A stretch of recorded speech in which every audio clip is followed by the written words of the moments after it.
Hi everyone, thanks for checking out another InfoSec Hub video, and today we're going to make video 2 of the CISM exam preparation. And as you can see here on this dashboard, we will focus on enterprise governance, legal, regulatory and contractual requirements.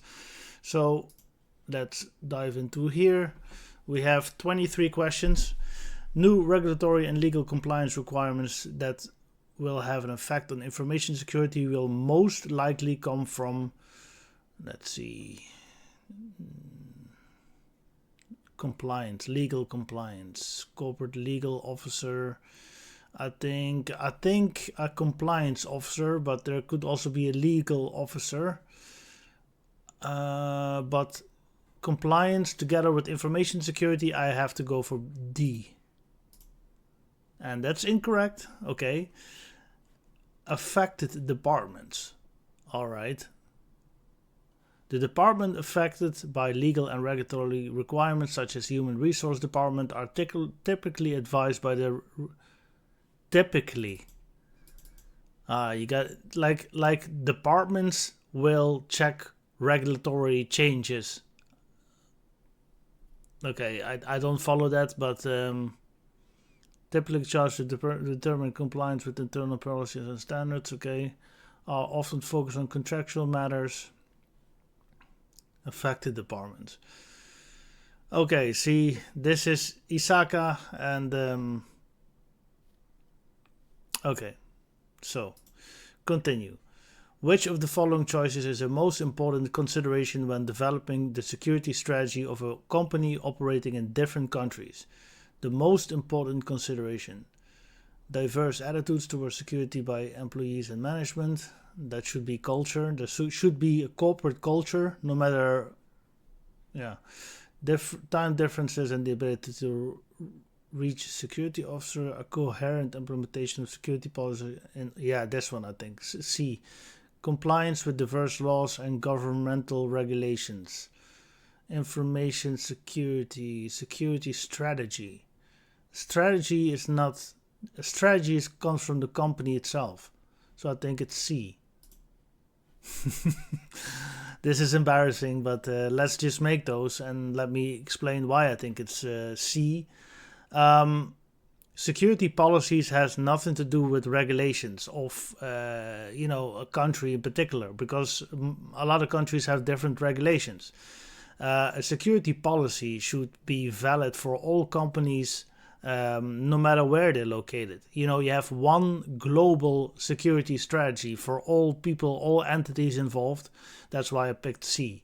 But apparently it's D. Laws vary from one country to another, and who's talking about laws? We talk about a security strategy. Okay. Laws vary from one country to another, and they can also be in conflict, making it difficult for an enterprise to create an overreaching. Okay. Requirements each nation. I still don't get why laws are involved. We're talking about developing a security strategy. This is not even. This is the work of compliance officers, and they follow, let's say, for instance, ISO 27000. That's a global. This is ISO. That's global. That's valid all over the world.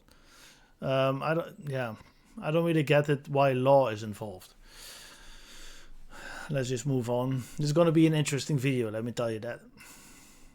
Compliance with legal and regulatory requirements is security decision, business decision, an absolute requirement, conditional and based on cost. I think it's a requirement. Compliance goes together with legal, and it's a requirement.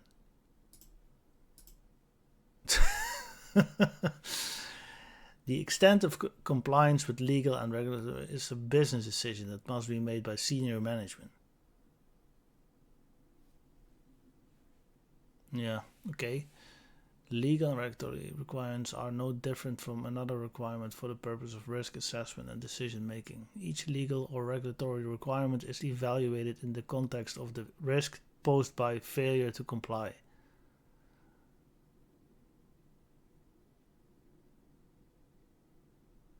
A business decision. Okay. I'm starting to get a little bit worried. The enterprise has decided to outsource the majority of the IT department with a vendor that is hosting servers in a foreign country. Of the following, which is the most critical security consideration? Laws and regulations of the country of origin may not be enforceable in a foreign country. A security breach notification might get delayed due to time difference. Might. It depends on your SLAs. It depends on the service of the hosting provider. Additional network intrusion detection sensors could be installed, resulting in additional cost. No, that they should be installed no matter where. The company could lose physical control of the server and be unable to monitor the physical security posture of the servers.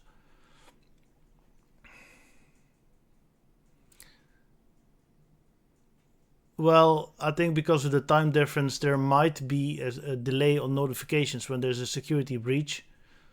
But let's say, for instance, that hosting party has a cooperation with the SOC, Security Operations Center. They will handle all this, right? And if you want to do it yourself, then you make sure that you employ people that, they are on a 24-hour watch or something like that. Then you got that covered as well. So laws and regulations of the origin may not be enforceable. I think A then in this particular case, but probably not good. Oh. Okay. A company held to local laws and regulations of the country which, the company decides to place servers with a vendor that hosts the servers in a foreign country. A potential violation of local laws applicable to the company might not be recognized or, prosecuted due to the lack of knowledge of the local laws. Yeah, okay, but that's why you have privacy officers. That's why you have a FG, a function. Yeah, I don't know how to say that, but you have these kind of people or general counsels, like people that find that out within your legal risk and compliance team. But yeah, I understand it. If you don't have the luxury of that, then definitely A. Because all the other things can be taken care of. Laws and regulations can't. So maybe that's how you gotta think in this case. It is most important that a privacy statement on a company's e-commerce website include privacy statement. A statement regarding what the company will do with the information it collects. I think it's a disclaimer regarding accuracy. No, technical information. Statement regarding where the information is being hosted. That's not, maybe, but I think what the company will do with the information it collects and what kind of information it collects and how long it's stored and for what purpose, I think that's what a privacy statement is about. Oh, we're seeing some green. Are we happy? Yes. Okay. Continue. From an information security perspective, which of the following will have the greatest impact on financial enterprises with offices in various countries and involved in trans-border transactions? The greatest impact on financial current and future technology involving data protection regulations, economization, the cost of network bandwidth, centralization of information security. The greatest impact on financial enterprises.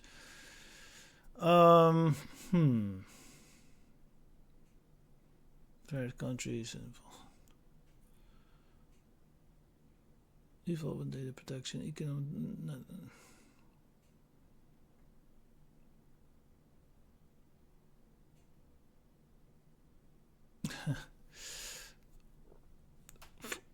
From a security perspective, I think the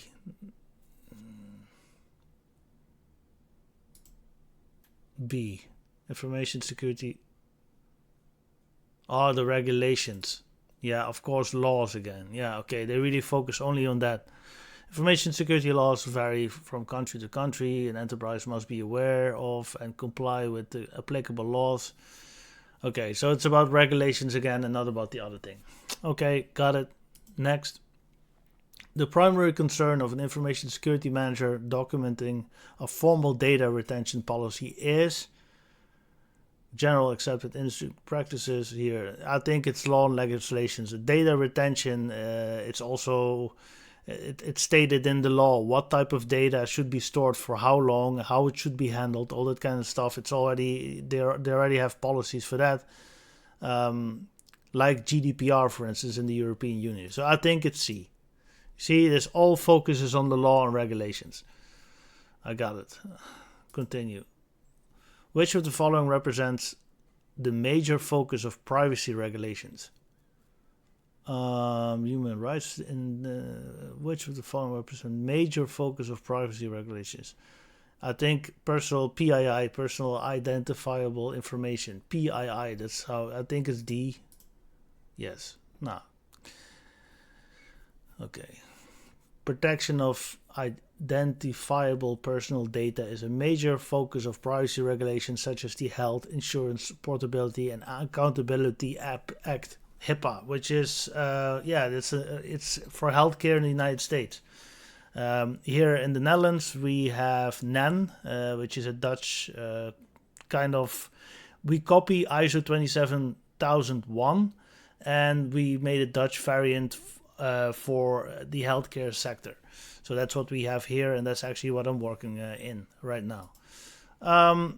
Question 9. Temporarily deactivating some monitoring processes, even if supported by an acceptance of operational risk, might not be applicable to Information Security Manager if it implies compliance risk, short-term impact cannot be determined, it violates industry security practices, changes in the role matrix cannot be detected. I think D, because this is about identity and access management, I think. And you want to have that monitored when somebody is elevating his privileges and maybe abusing his new gain power, something like that, that you also want that monitored. Especially when you have administrators that usually for their day-to-day work, they work through a normal account and they elevate their privileges, so go to an admin account when they need to work on the critical infrastructure. You want to be able to log that, and also that they give a reason why they escalate their privileges, or elevate, I should say. I think D. Monitoring processes are required to guarantee compliance with laws and enterprise. Okay, so we even have regulations when it comes to logging. The Information Security Manager will be obligated to advise compliance with the law. I see. Again, the law. Changes in role do not override the business decision to accept risk. Okay. Which of the following would best prepare an Information Security Manager for regulatory reviews? Assign an Information Security Administrator as a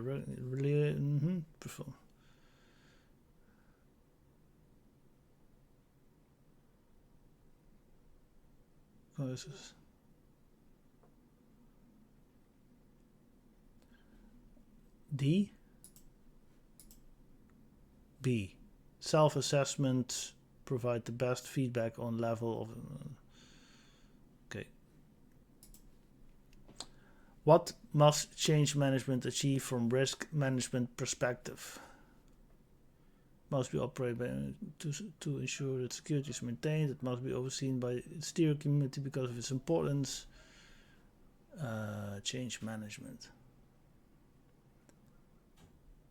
I think B. It must be second.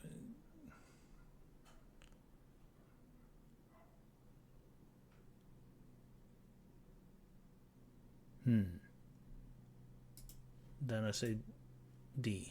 Yeah. Oversight may or may not be responsible for the steering committee. Yeah. It is very important for change managers to ensure that any new changes or modifications will not affect the existing risk level or exceed the risk appetite. Okay. Management requests that an information security manager determine which regulations and regarding disclosure, reporting, and privacy are the most important for the enterprise to address. The recommendations for addressing these legal and regulatory requirements will be most useful if based on which of the following choices. You lost me there. To determine regulation, disclosure reporting, privacy. I have no idea. Sanctions for non-compliance, probability and consequences. Maybe. You see. Should be treated as any other risk to the enterprise. I see. Yeah, because the law might not complying with the law might cause risks, financial risks. Okay. How should an information security manager balance the potential conflicting requirements of an international enterprise security standards with local regulations? Giving organization standards preference over no. Follow local law, no. Make enterprise aware those standards were local. Yes. No. Negotiate the local version of the enterprise standards. Negotiate is the most effective compromise in this situation. Regulations cannot be changed by the enterprise and must achieve compliance, making it necessary to develop a local version. Okay, I see. With the principal office. Okay, I see. You can't change national laws, but just for that location, you'll make different policies, I suppose. An information security manager at the global enterprise has to ensure that the local information security program will initially be compliant with the corporate data privacy policy where data are collected.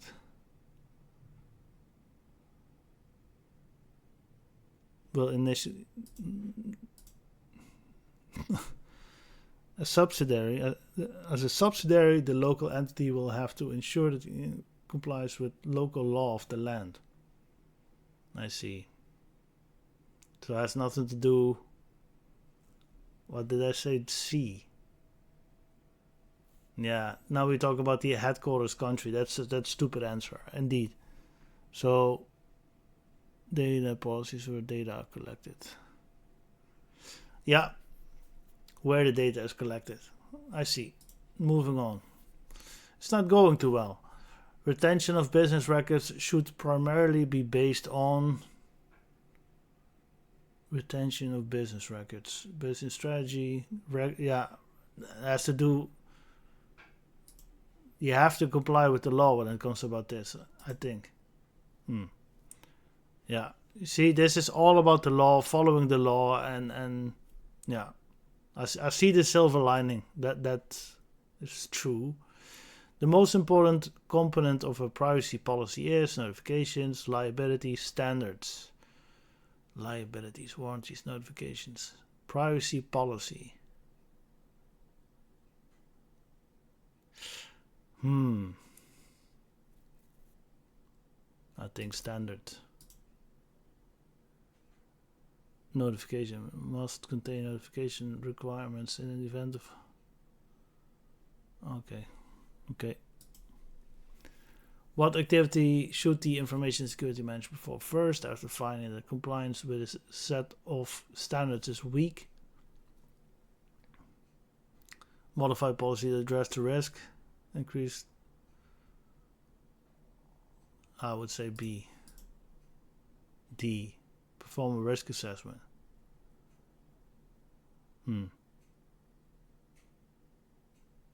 Yeah, okay. You first do the assessment, then after you find out, you mitigate, and that's basically B. So yeah, I got it.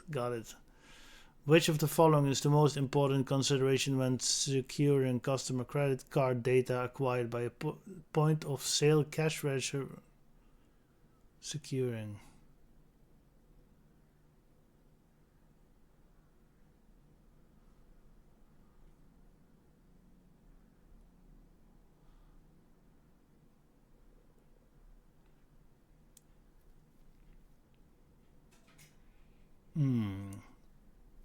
Either authentication, I think encryption. Securing data. Yeah, that's the yeah. It's really securing data. Those two words. How do you do that? Hardening has to do with systems. Authentication is more like who is who. You know, who are you? Encryption has to do with, of course, securing data, and D is something else. Yeah. Okay, we're almost there. Which of the following roles is responsible for legal and for failures of security in the enterprise? Which of the following roles is responsible for legal and board of directors?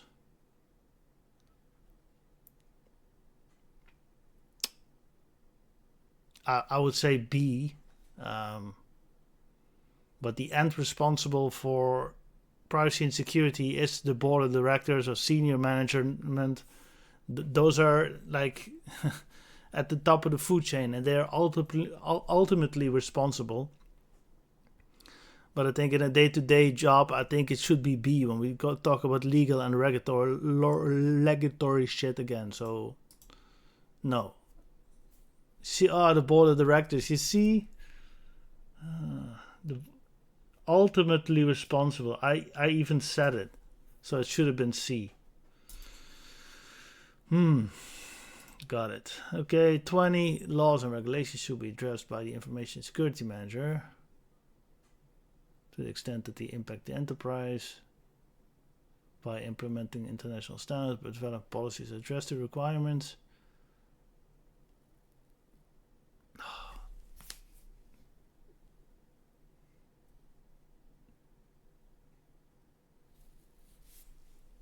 Yeah, I think C. My God. Which of the following is the most effective way to ensure that non-compliance to information security standards is resolved? Most effective way.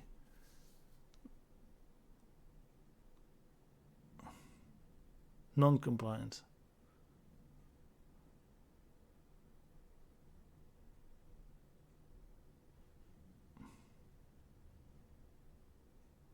Yeah, maybe A.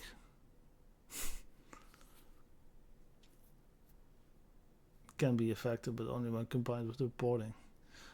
This is so... Yeah, like... Okay, it should be reported. Regular reports. So you do periodic audits and then you report them. And then because simply this word report, then it's D. Yeah, I really got to, again, I said this in the previous video already, I really got to think like they do. The first action for an information security manager to take when presented with news that new regulations are being applied to how enterprise handles sensitive data is to determine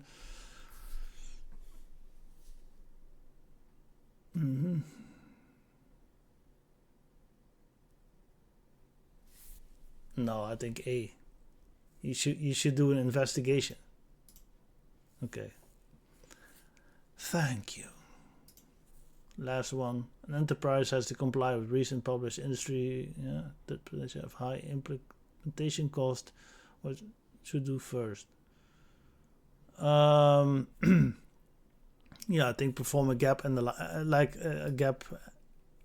analysis. B. Yes. Well, that's nice. Continue. That's not good. that's not very good. Not even half is good. Okay. After this, we will make a video about organizational structures, roles, and responsibilities. So stay tuned, and yeah, maybe you learned something, maybe I learned something, because it's really needed. Anyway, see you in the next video. Thanks for watching.